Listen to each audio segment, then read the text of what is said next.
Amen. At magandang umaga. It's good to be in the house of the Lord today with you. Lahat ng masaya, magsabi ng amen. At nakaka-nervyos humarap dito. At nais ko po munang mag-pray. Samahan niyo po ako.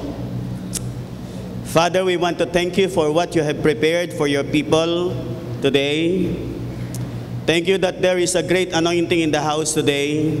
The miracles has just been released, O God, from the house to your people.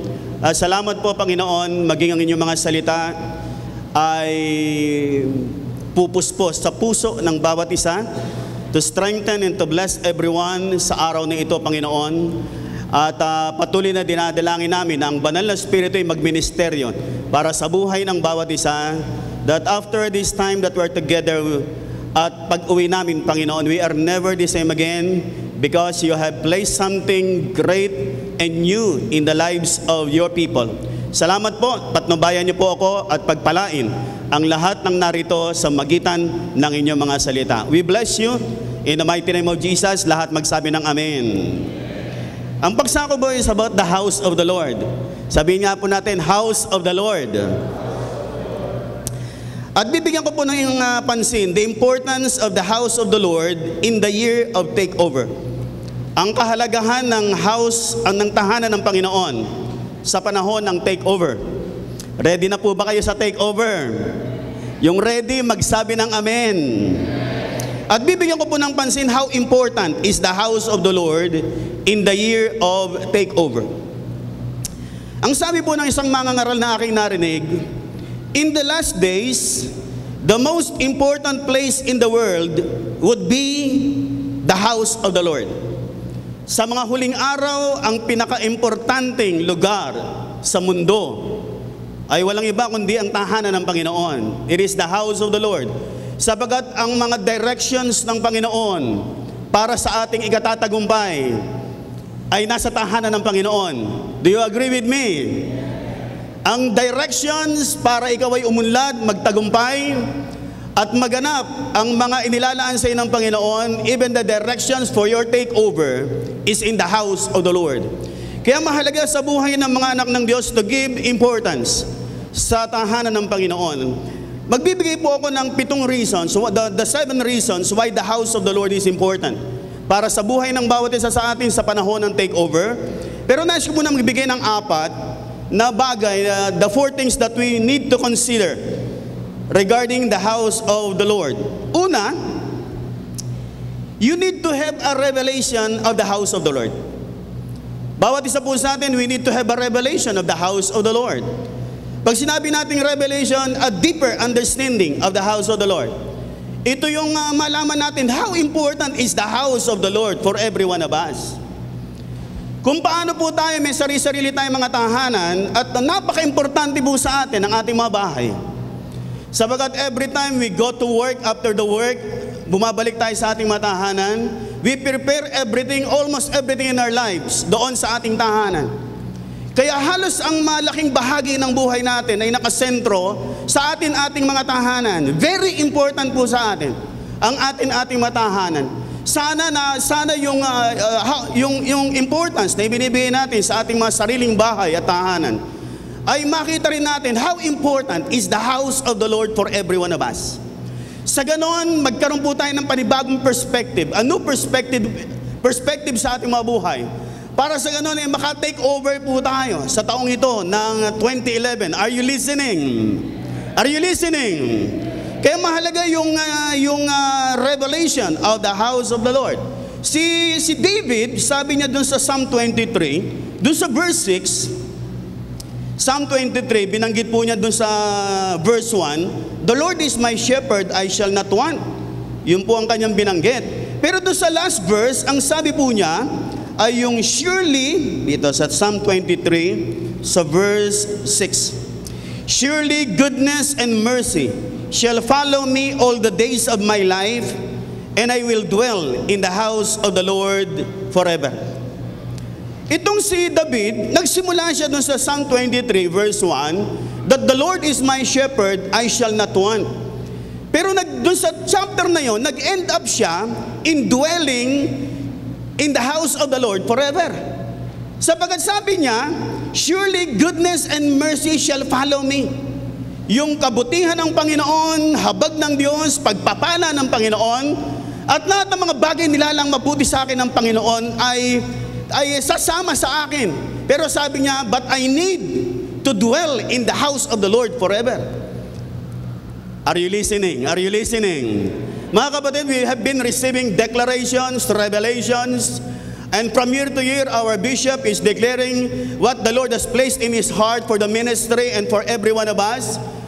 Last year is about multiplication, and this year it's about the takeover. Ito po yung mga bagay na kapahayagang tinanggap din natin. But I tell you, the revelation and the declaration will not come to pass if you will not dwell in the house of the Lord. Naniniwala ako ang kaganapan po, the fulfillment of the revelation, yung mga declarations ng ating ministry, the fulfillment is in the house of the Lord. Ang kaganapan ay nandito sa loob ng tahanan ng Panginoon. Marami nagsasabi ako'y nasa Panginoon, pero wala sa tahanan ng Panginoon. I tell you, questionable po ang mga taong yon. Si David nga, nagsimula siya sa, the Lord is my shepherd, I shall not want. Pero nag-end up siya, sinabi niya, I will dwell in the house of the Lord forever. Sapagkat hindi sapat na sasabihin natin nasa Panginoon tayo. We need to be in the house of the Lord. Are you listening?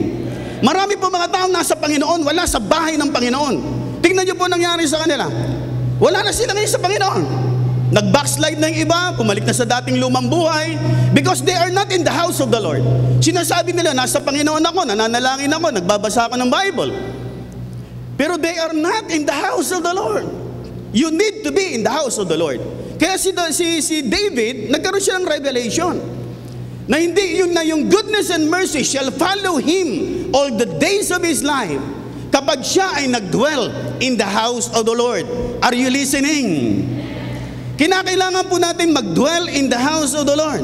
Mahalaga po sa atin yon at magkaroon tayo ng deeper understanding, revelation of how important the house of the Lord for every one of us. Marami po mga Kristiyanong hanggang ngayon, ang babaw po ng tingin nila sa tahanan ng Panginoon. Biglang narinig nila, oy, meron palang guest doon sa malaking church na yon. Doon tayo pumunta. Yung mga tao yun, walang revelation of the house of the Lord. Kasi kung saan sila punta ng punta. Pag may celebrity doon, merong big event doon sa church na yon, pupunta sila roon because they do not have a revelation of the house of the Lord. Kaya nga yung mga gano'n, makikita nyo, maging Christian life nila, hindi nagpa-progress. Maaring sila excited with some things in their lives, pero after quite some time, namamatay po yung apoy na yon. Sabagat wala po silang revelation of the house of the Lord.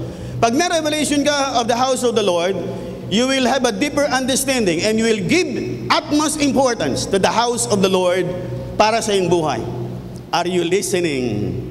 Pangalawa, after that, we need a revelation of the house of the Lord.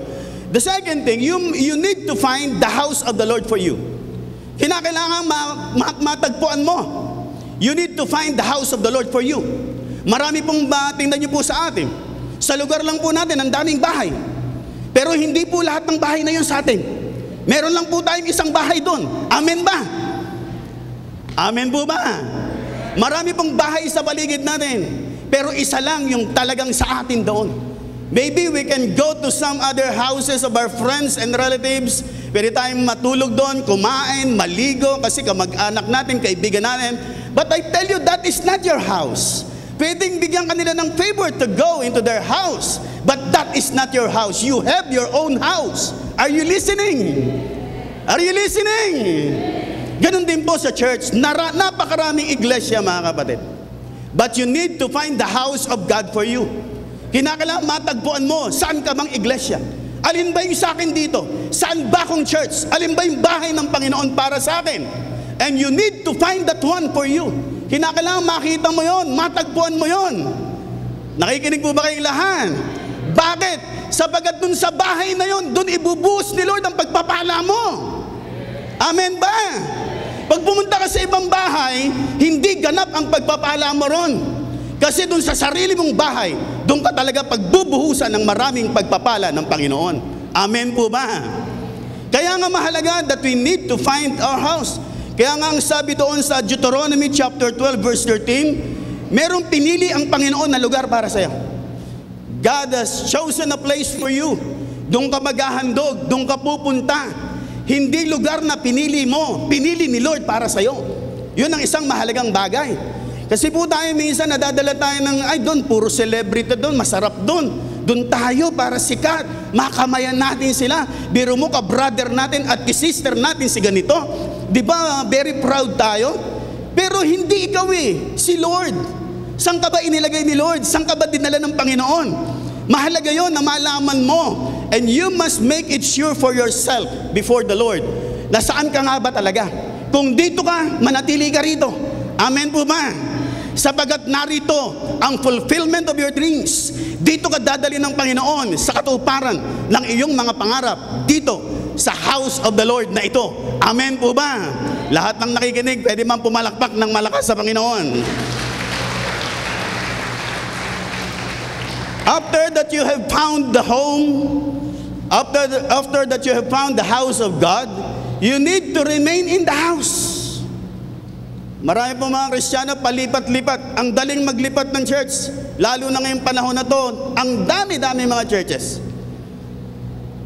But I tell you, kinakailangan pag nalaman mo your house, yung house of the Lord for your life, you need to remain faithful in the house. You need to stay connected in the house. Are you listening? Kinakailangan manatili ka dyan. You need to dwell in the house. Sabagat makikita mo, mga Kristiyanong pinagpala, ang mga Kristiyano talagang maunlad, malago, yung mga taong they dwell in the house. Yung mga Kristiyanong nandun sa house ng Panginoon. Kaya nga, kanina napakaganda ng patotoo ni Sister Leia. Actually, nagkasama-sama pa po kami niyan dun sa mga early days namin dito sa Jesus Loves You. At halos nauna lang ako ng konti sa kanya. But totoo, because she was planted in the house of the Lord. Kita nyo naman ang nangyari sa buhay ni Sister Leia. Amen po ba? Hindi siya nagpunta kung saan-saan lugar. Nanatili siyang nakatanim sa tahanang pinaglagyan sa kanya ng Panginoon. At dito, naranasan niya ang fulfillment of her dreams. Because he dwell in the house of the Lord. Amen po ba? Amen po ba? Kaya nga, mga kapatid, mahalaga, you need to dwell in the house of the Lord. You need to always be present in the house of God. Every Sunday, every gathering in this place, God is doing something great. At pag bumuhos yung something great, wala ka, sayang. Na-miss mo yung isang dakilang bagay na inilalaan sana ng Panginoon para sa'yo. Are you listening? Pag sinasabi natin you dwell in the house, you need to always be present in the house. Kinakailangan nandiyan ka lagi. Hindi ka lumiliban, hindi ka uma-absent. Sabagat kinakailangan ng presensya mo sa bahay ng Panginoon. In the house of the Lord, you need to dwell. At yung pang-apat na bagay na nais kong bigyan ng pansin, you need to behave well in the house. You need to behave well in the house. Hindi po lahat in the house. Minsan may mga unruly in the house of God. May mga matitigas ang ulo. May mga matampuhin. But you need to behave well in the house of God. Are you listening? Are you listening? Sabi ni Paul kay Timothy, 1 Timothy chapter 3 verse 15, if I am delayed, you know how you ought to conduct yourself in the house of the Lord, which is the church of the living God. Kaya nga sabi niya, pag medyo nahuli ko, alam nyo na ang dapat yung gawin sa loob ng bahay, ng tahanan ng Panginoon o ng bahay ng Diyos. Amen po ba? Are you listening? We need to behave well in the house of God. We need to follow instructions. We need to obey house rules. Kinakailangan po natin yan para maka-take over po tayo. Are you listening? Yung gustong mag-take over, magsabi ng amen. But you need to behave well in the house of God. Kinakailangan behave ka.